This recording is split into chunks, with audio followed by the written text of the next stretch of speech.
I felt I walked close to the edge of an abyss. And although I was walking a bit further away from the edge now, I knew that abyss or the edge of the cliff was there. And it was a dark place that I had looked into almost. And I thought about going into it just to solve the problem itself rather than walk close to it and always have that next to me. But I feel like I walk further and further away from the edge now. But I'm better at identifying it because I've been through it. So I don't know, maybe just, Melissa, you can talk about this question from Stephanus there. That's an amazing metaphor that you're using about that cliff edge. So mood disorders in general, whether it's depression or bipolar disorder or cyclothymia, they have a basis neurochemically in the brain.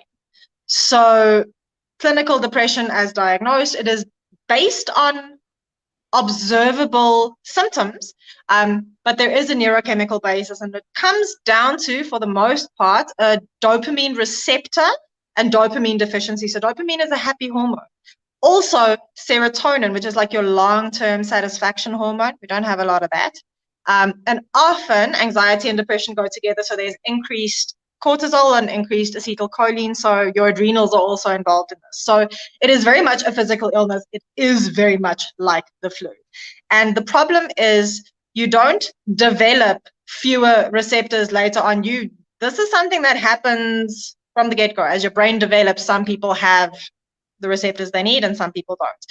Most people with substance use disorders are prone to have fewer dopamine receptors and self-medicate symptoms of depression through substance use. So this is very common, but it is very much based in the brain. So we can train the brain. We can regrow neural pathways. Neuroplasticity is an amazing thing. So you can learn to overcome, and with behavior, you can change your brain. Sorry, I got nervous there and fluffed a word. You can change your brain and your neural pathways through behavior, but you cannot change the structure of your brain. So if you have fewer receptors, you are stuck with this. So the condition itself will not go away, even with medication. Your abyss is always there, but you learn to walk around it, as you said. You learn coping skills, and ideally, we have medication to buffer the very severe symptoms. At the same time, we learn coping mechanisms to carry us through so that we don't have to be stuck on medication forever. Because while it is a clinical condition, a lot of people are very scared of what it means to be medicated. And a lot of times the side effects of medication are quite severe.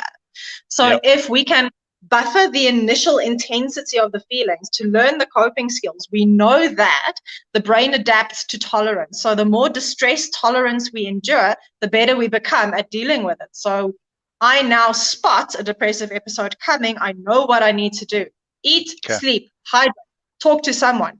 And I can almost prevent an episode now versus seeing it once I'm 3/4 of the way in and not getting up off the couch for a week.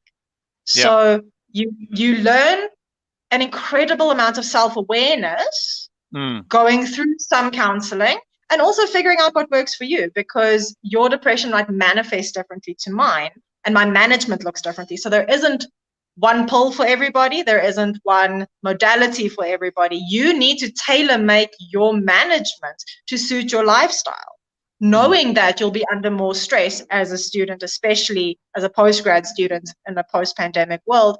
So what does stress management and depression management look like for you might be different to another person. But sometimes professional help is necessary to get that awareness and to get a management plan in place. As someone who I like to be right and I really like to be the expert, I also really know when I need to ask for help, and it's okay.